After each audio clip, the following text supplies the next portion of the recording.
members have returned. Do we waive calling of the roll? Yes. See?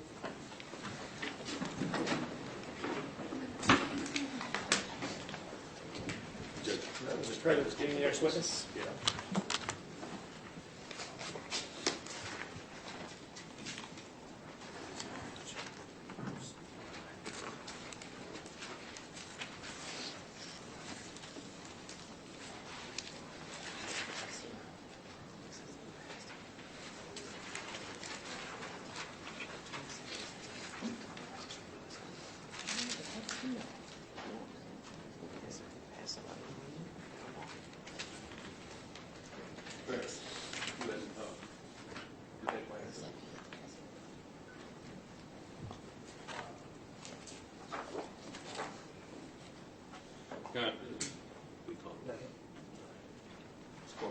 You ready? Your Honor, the Commonwealth calls Jim Wagner.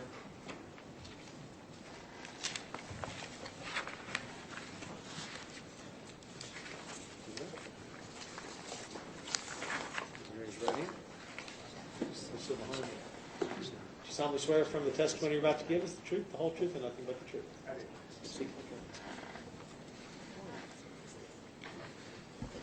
President? Thank you, Your Honor.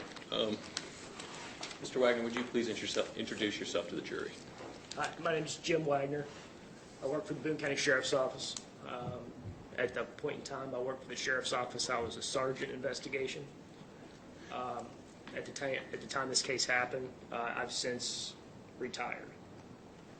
Okay. So when you say when this happened, we're talking about the investigation of David Dooley and the murder of Michelle Hockney. That's correct. Okay. So let's back up a little bit. Do you go by a different name? I go by Rocky. Rocky? Yes, sir. Okay. And when did you start with the Boone County Sheriff's Office? 1997. And what were your responsibilities when you started there? Started as a deputy sheriff in patrol. Okay. And how long did you do that? Around 4 or 5 years. Okay. Those 5, I think. Okay, and what was your title when you retired? Major Okay. of criminal investigations. All right. So when did you join criminal investigations? I had an investigative position as a fugitive squad detective in 2002, 2003, somewhere around that time that I did for a couple of years. I was a detective by position, but I wasn't a detective in criminal investigations where he actually worked on case work until 2003, 2004, somewhere in there. And what were your responsibilities as it progressed up to 2012? As a detective, I supervised the sex offender registry things to a degree. I investigated those type of cases of people violating the registry. I worked personal crimes cases. I've worked property crimes cases. I was promoted to sergeant. I mostly oversaw personal crimes, crimes against kids, but I sometimes supervised all types of crimes. In July of 2012, I was promoted to lieutenant, and a couple years after that, I was, yes.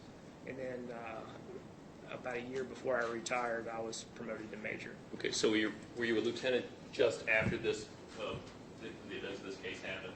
Yes, sir. Now, of course, you went to the police academy. I did.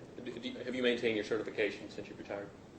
I don't know at what point it expires. I was caught up through, even with certification and classes, through the extent of all of last year. This year, I would have to take another course, I believe, to maintain it for this year.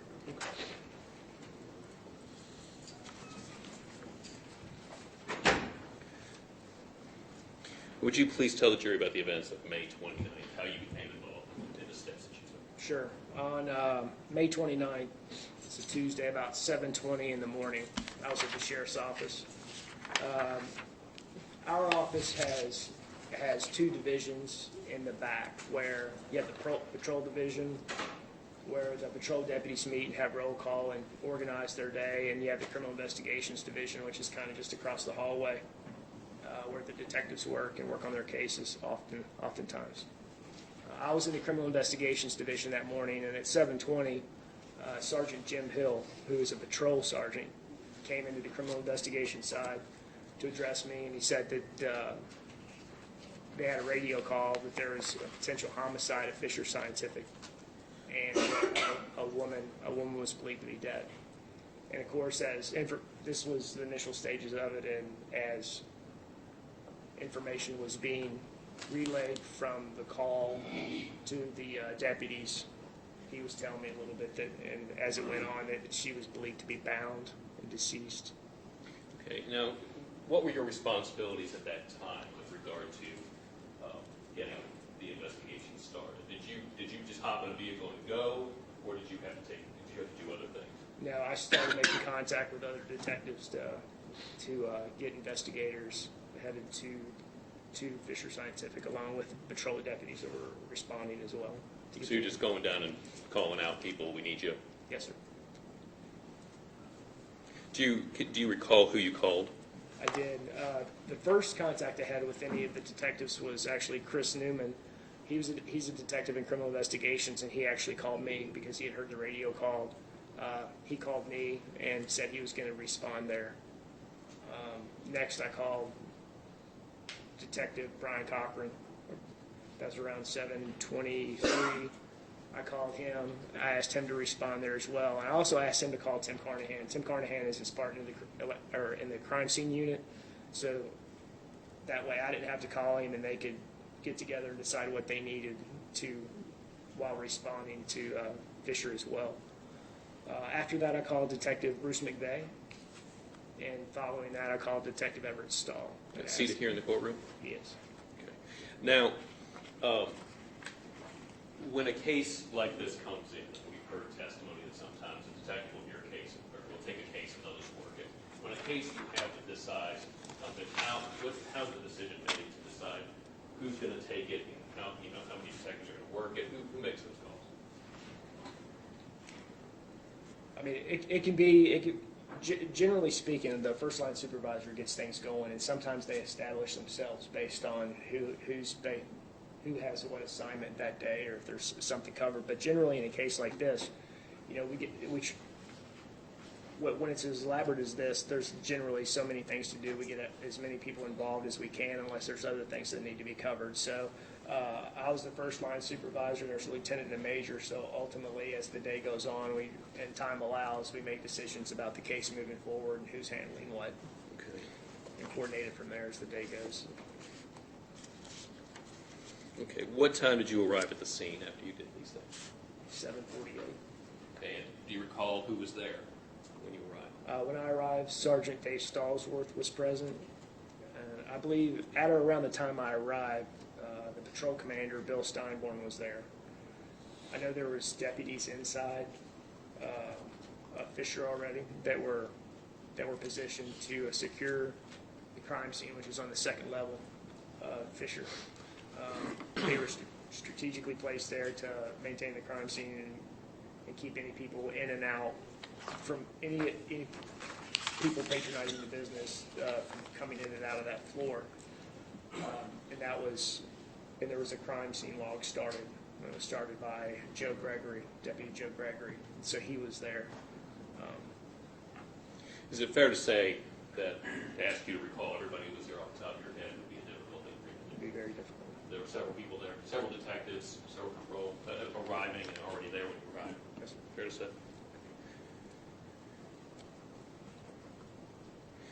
What happened when you arrived? What did you do? I met with Sergeant Stallsworth and the patrol commander, and just to see what they had learned or what they had before entering the business. After I learned that they had control of the people that were already at the business and the scene itself, and they were working on the outside, maintaining control of the outside security of the building. I went inside and met with Tom Seaman. Tom Seaman was the supervisor for the whole Fisher Scientific facility. He was the main boss for that building. Now, we've heard the name Ed Yuska as the facility manager. Ed Yuska works for him, is that correct? Yes. Yes. I'm sorry, please continue. So you're talking to Mr. Seaman. Yeah, so I met with Mr. Seaman. The main thing I wanted to do is, after the immediacy of the scene was established and things were in place, I wanted to make sure that we had their permission to search their building and do the things we needed to do to continue the crime scene investigation.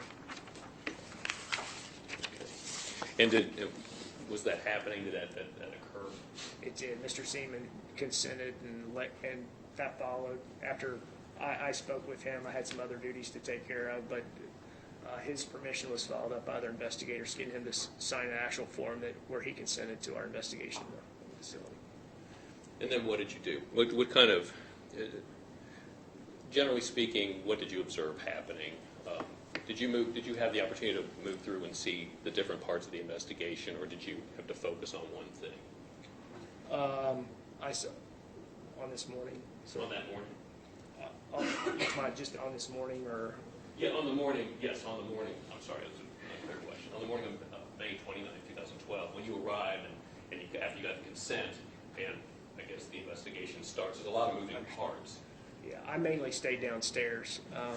I didn't want to go upstairs until the crime scene unit had established whatever they needed to do, and we needed the least amount of people possible around the scene so it's not contaminated or no evidence is contaminated or lost or inadvertently destroyed. So I stayed in the lower level of the business where it's more of the office and worker area, coordinating with other supervisors and deputies and detectives down there. I'm going to show you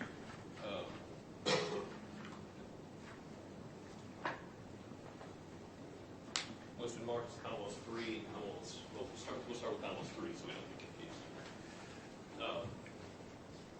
This one over here. Can you see this? Yes. Okay, and this is Thermo Fisher Commonwealth Exhibit 3, an aerial view. Where did you come in, park, and where did you enter? I came in through the entrance, which is on the west side of the building, which is through here. And I parked along these dock doors. It was close to the dock doors, or like easy enough to the main entrance, somewhere in here as I arrived. Okay, and I'm going to show you what I'm going to mark as Commonwealth Exhibit, please. 326. 26. Oh, one.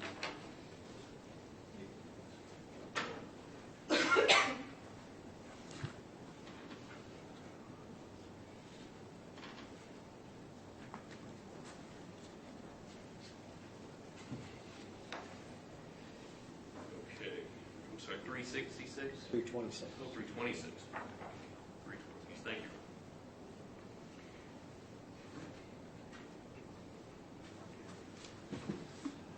Okay. Now, what are we looking at in this picture? This is the parking lot that is adjacent to. It's on the west side of the building. At Fisher Scientific, it's adjacent to where the main doors are for their office staff to come in and out. Okay, so when you say west side, I'm going to show you again, Commonwealth Exhibit 3. What direction is this facing when you look at this? When we're talking about Commonwealth Exhibit 326, are we facing out this way? Yeah, this is the west side of the building. This is the parking lot area that we referred to in the last picture. Okay, so 326, we're looking down into that parking lot, is that correct? Yes, sir. Okay. I'll show you what's been marked, what I'm marking now is Commonwealth Exhibit 327. What does that picture depict? That's a picture of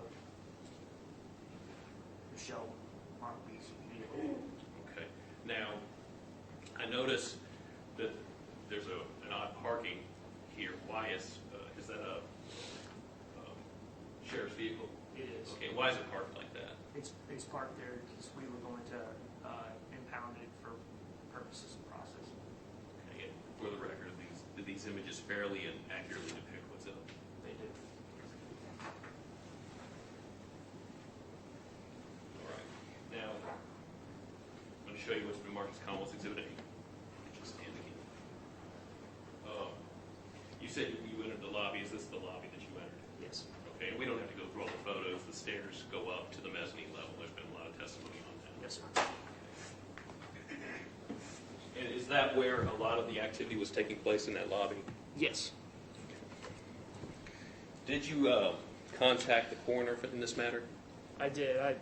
After obtaining consent for our investigation from Mr. Seaman, I called Coroner Doug Stitt and notified him of of what had been reported to us. Okay. And do you have a working? Is he still the coroner? He is not. Okay. And not to say that you don't have a relationship with the present coroner, but did you have a working relationship with the coroner back then? I did. And how did that work? We could call him in circumstances such as this, because the crime scene of this nature it's involved, and there's a lot of things that you have to do, and it has to be systematic, or you lose evidence. And our office had worked together with the coroner's office well enough to know the coroner's responsible for their investigation, and they get a lot of value for their investigation from ours. So based on the conversation I had with him, was that the crime scene was so involved, if someone were to come in and remove Miss Bachby's body from the scene would be damaged or altered, if nothing else. So after explaining the circumstances to it, he was more than willing to just hold off on his investigation, knowing he would get a supplement from what we did at the scene, and then come and respond at a later time when we had actually processed our way in to when we needed his help. Okay. And did his office or he respond after you all were finished? Yes. Did you contact Tracy Watson to respond? I did. Who was Tracy Watson? She's a detective with the Boone County Sheriff's Office. Okay, and what was her task? She was. I can't tell you what all her tasks are from memory. I know she was doing. She met with Mr. Mockby and was Victim's husband? yes, and meeting with him. And she actually brought him back to the facility.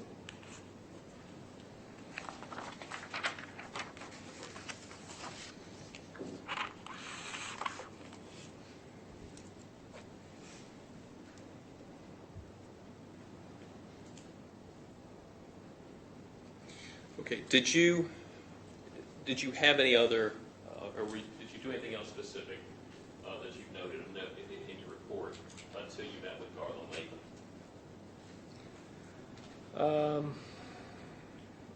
I just contacted. I contacted other detectives to respond and help out, and myself and the major, who was Major Ben Huff, we coordinated efforts with of getting interviews done and worked with Jeremy Rosen to get things processed as far as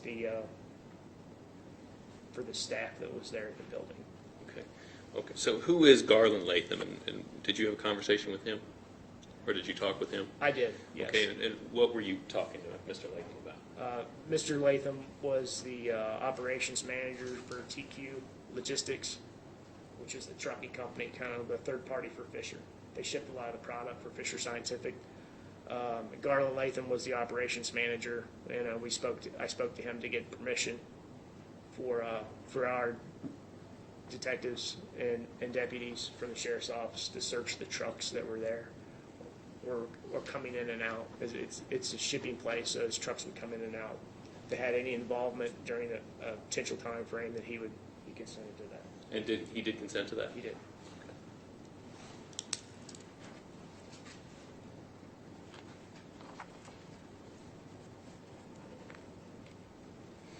Okay.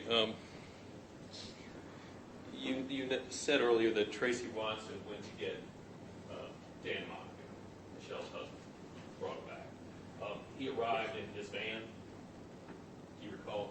No, she brought him back in Oh, her she brought him police, back. police vehicle. Okay. Yes, Was his van searched? it was. Okay, and that was with consent? It was. Okay.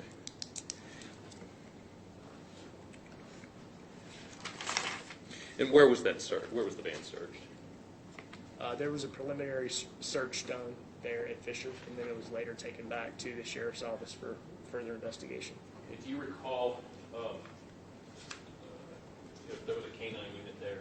There was. And was there any interaction with the van? There was. And were you present for that, or were you just aware of it? I'm just aware of it. Okay.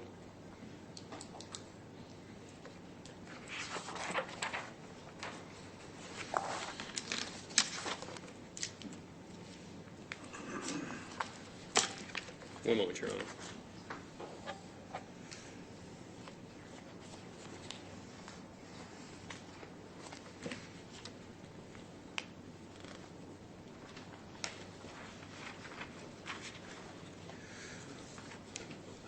Were there searches at the warehouse while you were there? There was. What would you tell the jury about it? On May 29th, there were searches previously done by the deputies that initially responded, but in an abundance of caution, we did an additional interior search of the building, which included the detectives walking the exterior walls and doing an interior perimeter search and kind of working your way in. And there's rows of product in the warehouse, if you will. It's kind of like when you go into a Costco or a Sam's, and it's... Let me stop you for 1 second, okay? I don't want to walk in front of you while you were talking. I'm going to show you what's been marked as Commonwealth Exhibit 4. Which is a diagram of thermal fissure. Okay. Can you stand up? Can you orient yourself to what we're looking at?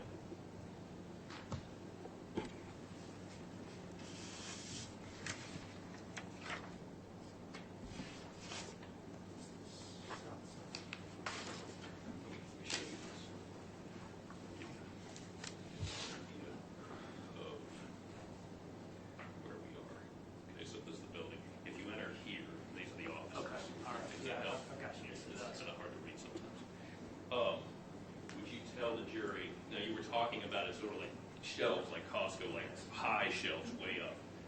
You know, would you indicate to the jury what you're talking about and the search? I mean, you just know. The search started as exterior, like an interior perimeter search where we go around the outer walls from the inside, work our way in.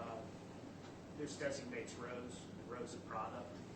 Like I referred to earlier from Costco or Sam's, where the walls, like the racks of shelving product goes straight up. So keep in mind, it might be layers and layers thick, not just one layer or two layers, but it might be very tall.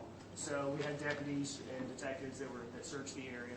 They worked their way in, and we also had investigators that had used the vehicles at Fisher to try to like lift others up and look on top of boxes or on top of open containers.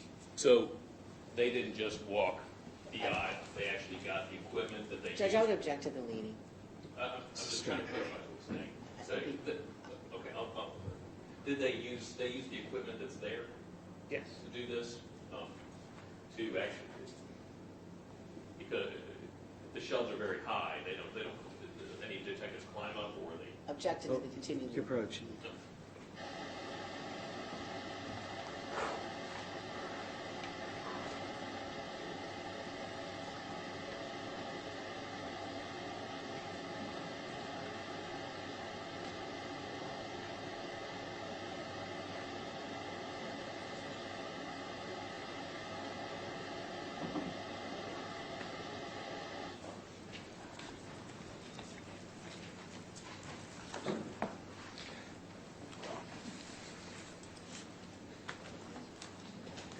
Do these shelves require special equipment to move product on and off of them?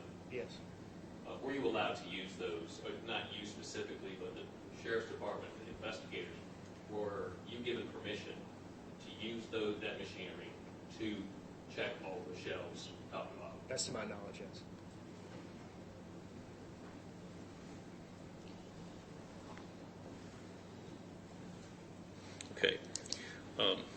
Did that entail most of your day that day?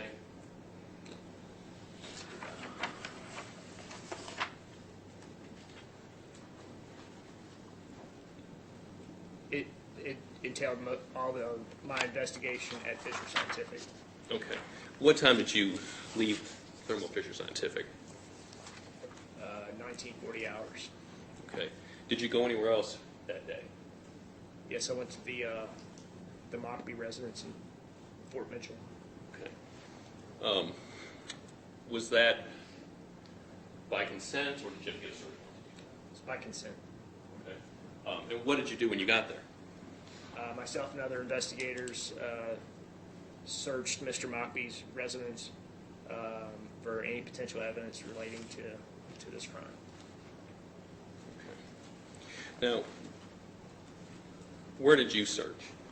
I searched a child's bedroom across the hall from the master bedroom. Okay. And is there a reason why you chose that room? It was just, generally speaking, if I was a supervisor and there's a support role for other investigators more so than to investigate. I could benefit them more by getting whatever they need. So generally I have a tendency, if I help cover some ground, to search something that's less likely or needs less investigative tactics or expertise. So I chose the child's bedroom to help cover the area. Okay. Did you find anything there of evidentiary value? I did not. Okay. If you had, would you have noted it? Yes. What time did you leave the Mockbee residence? Oh, well, I'm sorry. Before you answer that question, do you remember who else was there at the Mockbee residence that night? Yes. Major Huff, Detective Bruce McVeigh, Detective Tracy Watson, Detective Melody Kennedy, Detective Matt Mullins, Terry Allen. And who's Terry Allen? At that time, he worked for Erlanger Fire Department. He's a canine handler. Okay. And I believe Steve Hill and Chris Newman were there as well. Okay. Is it possible others were there as well? If not inside, maybe outside? Yeah, there was, in addition to that, there was two other detectives from our electronic crimes unit that did the computer work. Okay.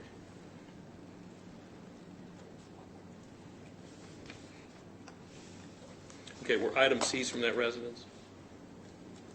Yes. Okay, what was seized from that residence? Not by you. Do you know if items were seized from that residence? Yes. Okay, do you recall what was seized? I know multiple computers were seized. In addition to that, I can't tell you from memory. Okay. And what time did you leave that residence? We'll go back to that question. 21:25. Okay, and what did you do in that day? It's regarding this investigation. That was, other than taking calls from other detectives or maybe communicating with somebody, I didn't do any other investigative work on that day. Okay.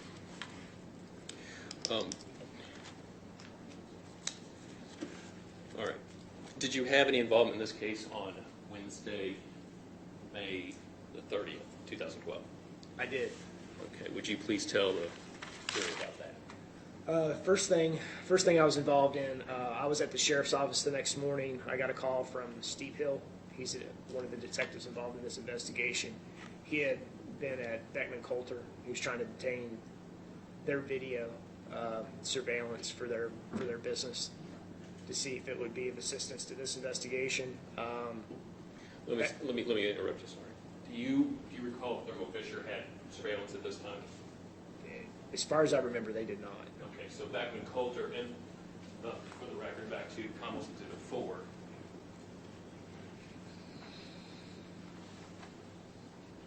Can you show the jury where we have Thermo Fisher and then we have Beckman Coulter? Okay, so this area in here is Beckman Coulter. Yes. Thank you.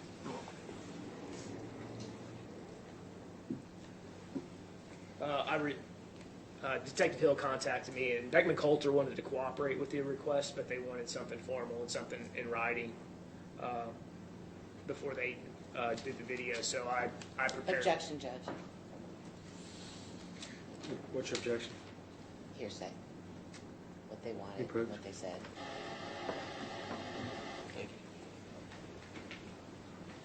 So in response to your, so did you send them a letter requesting surveillance video? Yes, And to your knowledge, do you know if they provided security? they did. Now, was it a little security video or a lot of security video? It was a large file. Okay. And when you say large, that's we're talking data, we're talking surveillance. Sustain. What, when you say large, length, breadth, are we talking a few hours, several hours? What are we talking about? I don't remember the size of the whole original, like the file that they downloaded. I'll be honest with you, as far as bytes and all the other stuff, like I'm not asking. I'm not asking about the bytes. days. I can't tell you how many days it was. Was it more than one? I believe so, if I remember right, but I can't tell you from memory how long it was. Okay, that's fair.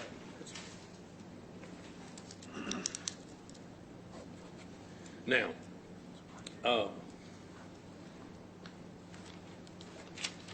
did you speak with Chris Byrne? I did. And would you tell the jury who Chris Byrne is? Chris Burns, a supervisor at Fisher Scientific. He's actually from another facility. He's like a higher up supervisor there. He was actually brought in to help out while all this was going on to alleviate some of the duties of the people that worked there. Okay. And what were you seeking from Mr. Byrne? The first time I spoke to him was around 3:30 on Wednesday the 30th, and I met with him there, and he granted consent for us to acquire the victim's work computer. He signed an electronic consent to search. There's an electronic consent to search form, granting us permission to take Miss Mockby's work computer. Did you have trouble getting into the computers? Did you have to obtain a password? We did. And did they provide that as well? Yes, their security, their corporate security facilitated that process. And do you remember who you talked to about that? Yes. The last person I spoke to was Michael Yock from the IT department. He was able to establish a temporary password where Lieutenant Tom Webster could do what he needed to do to seize her computer. Okay. Did you search anymore in the warehouse? Yes. And can you tell the jury what you found? During that day, there was we were searching the area around the mezzanine in the warehouse. There's different boxes on some of the vehicles they use inside the warehouse to move product. Some of them have like boxes hooked to them, or they have tools and different supplies in them. And I saw a razor knife that was in one of the boxes, and when I opened it, it appeared that there was blood on the handle, or I'm sorry, not on the handle, on the blade that had been retracted into the razor knife, the box cutter knife. Okay, and did you collect that? I did. And what'd you do with it? I did not collect it. I left it in the box, and the crime scene unit photographed that area, and they collected the knife.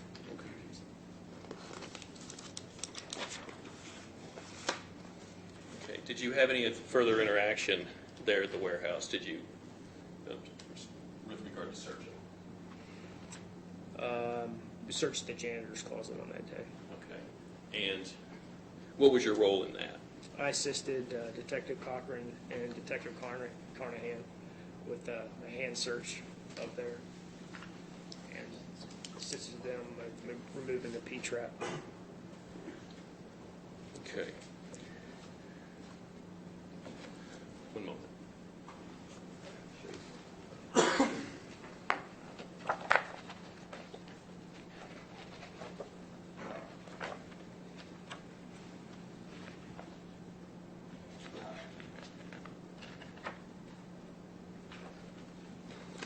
going to show you what's been marked as Commonwealth's Exhibit 108. Do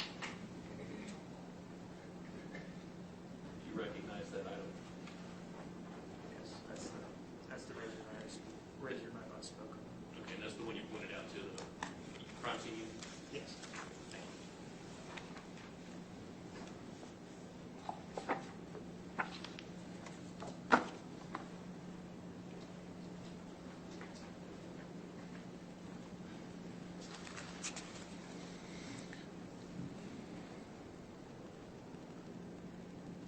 Now, when you were there at the janitor's closet, do you have any recollections about what you saw, heard, smelled, anything?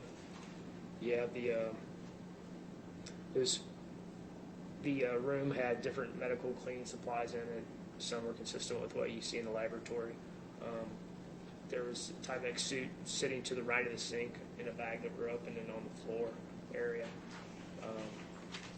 The room smelled like bleach, and when the P-trap was removed from the sink, the strong odor of bleach came across the room.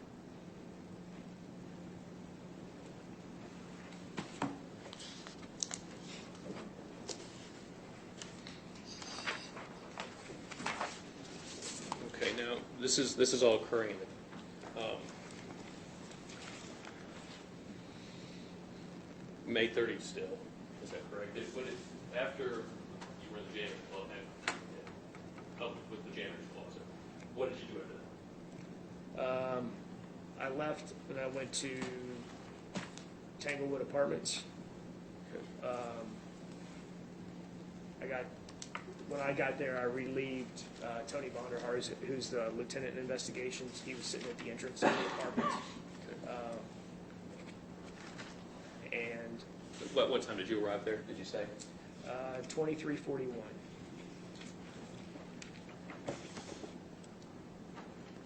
Show you, I'm going to mark as Commonwealth's Exhibits 327, is that correct? 328. 328.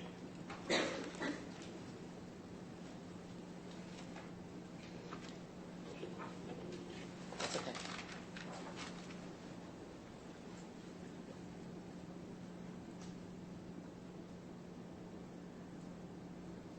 Would you tell the jury what we're looking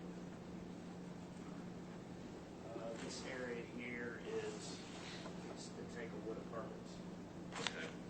And so do you have a recollection, looking at this map, I know it's kind of hard to see, where number 5 is? In there. His building is right in here, and how it's situated, I can't tell where his apartment is. This is the building right here.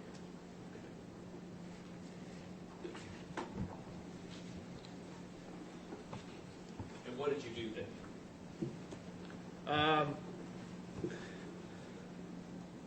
I assisted in a search of the residence following a search warrant that was obtained.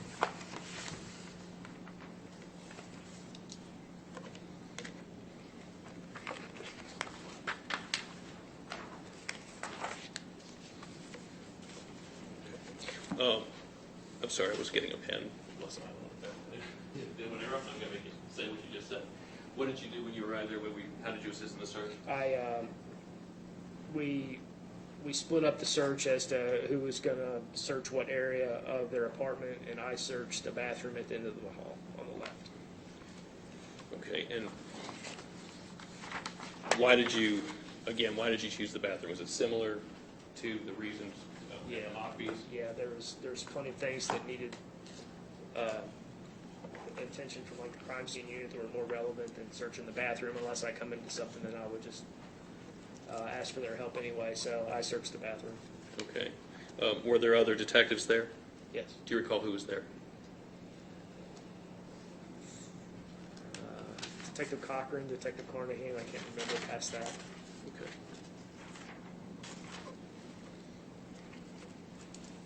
Now, you searched the bathroom. Did you find anything of evidential value there? I did not. Would you have noted it? Yes.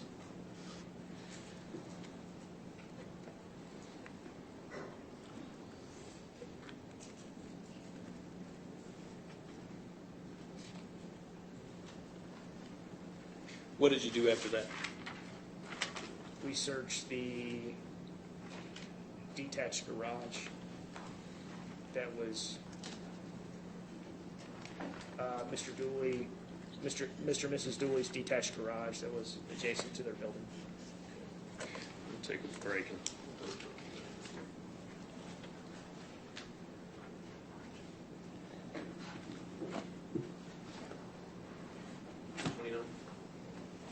You done? I'm going to show you what's from Marcus Collins Exhibit 329. Would you tell Drew we're looking at there? This is the bathroom that I spoke of. I'll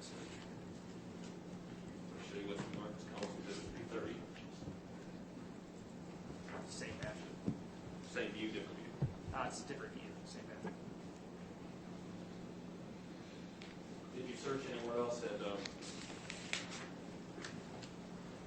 Tanglewood? The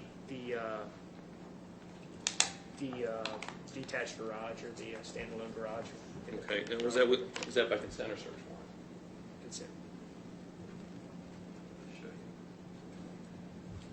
Marking as Commonwealth Exhibit 331. What are we looking at here? That's the building that the unit was in. Okay, Commonwealth 332. That's the unit that we searched. Yes, that's.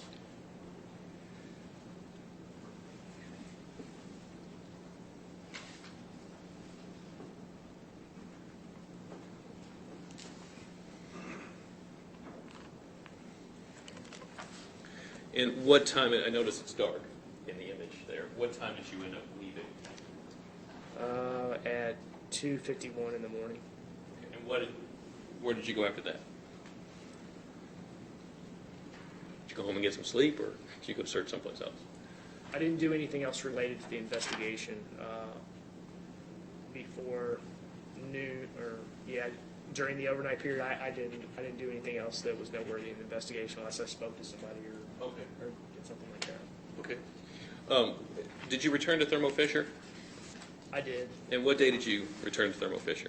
June 4th, You know, about what time? noon, 12 noon. Noon. Okay. And what was your goal or your purpose there? On that day, Detective Stahl had made arrangements for the trash compactor. That's the compactor for the facility of Fisher Scientific to be removed and pulled from the wall. On that day, June 4th, Detective Stahl, Detective Cochran, Detective Hill, and myself went there and searched the compactor. I'm sorry. Can everyone hear your soft spoken? Everyone hear? I'm going to show you what's Marcus Collins Exhibit 4. And where was? Can you indicate where the trash compactor was here? Do you recall?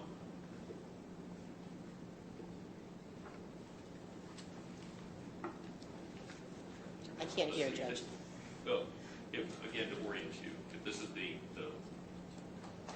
Judge, I would object. It was on this side of the wall. I'm trying to place it. It's in this general area here, but I can't place it. well, if these are the offices that we've identified, okay, the trash compactor's over near the offices. I thought it was next to the dock, but I might be mistaken. It's been a while. Okay. Let's see. So,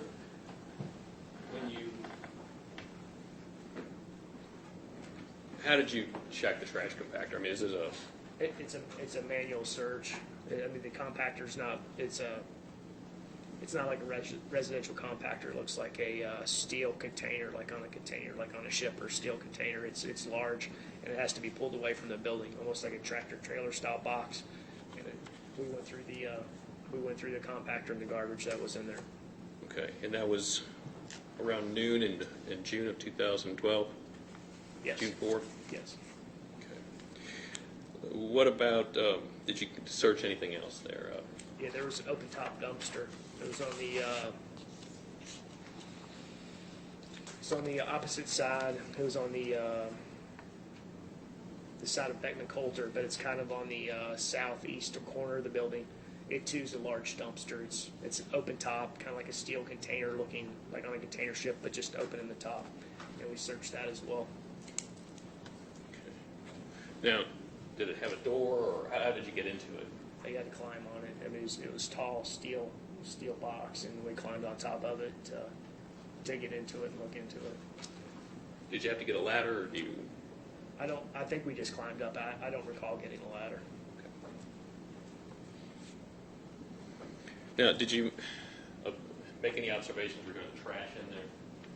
Yeah, the trash in the open top dumpster on the Beckman Coulter side, it was old.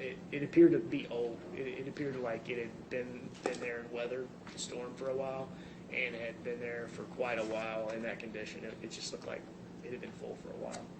Did you find anything of evidentiary value there? No, sir. If you had, would you have noted it? Yes.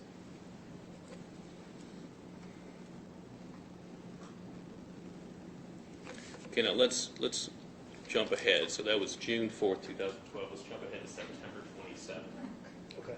Did you have any involvement in this case on that day? I did. Could you please tell the jury about that?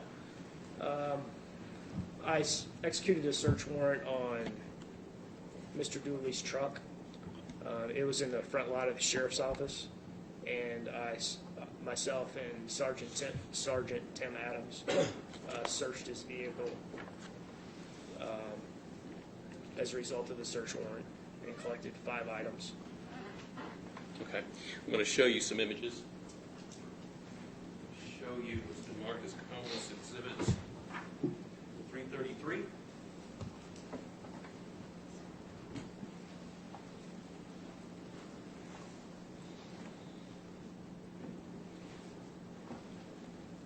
What is we're looking at this image? A pair of earrings. Okay. Do you recognize? Do you recognize the earrings in this picture? I do. And where did you locate these? In the dash ashtray Okay. Where of the truck? of the of Is Mr. it specific? Dooley's truck. Yes. Okay. And why did you collect those? I didn't know whether they were pertinent to the investigation. I didn't know where they'd come from or what they were. So the unfortunate thing about having so many people involved is you don't know everything that's happening or what may be pertinent. And the women's earrings just stood out, so I took them knowing they could be returned if they're not relevant. I'm going to show you with Marcus Collins exhibit 334.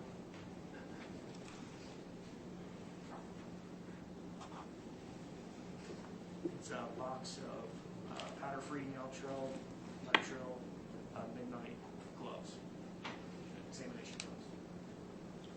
Show you and where did you locate these? Or tell me about these gloves. Mr. Dooley's truck they were located in Mr. Dooley's truck under the passenger side of the bench seat. Show you Marcus Collins exhibit 335. Do you recognize that? I did. And what are we looking at? It's a LG mobile phone, Virgin LG. And do you recall where that was located? Yes, that was located in the driver's side door panel. In the compartment of the door, sorry. I'm going to show you with Marcus Collins exhibit 336.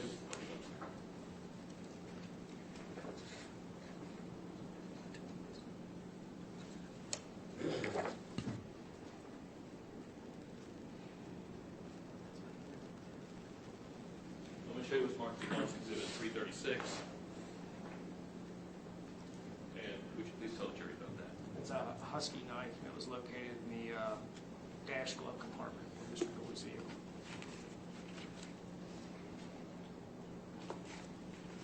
You're on that one. Yeah.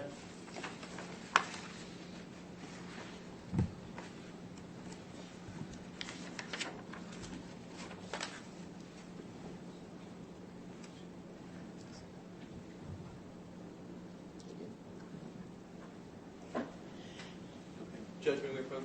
You bet. Thank you. We'll break for lunch.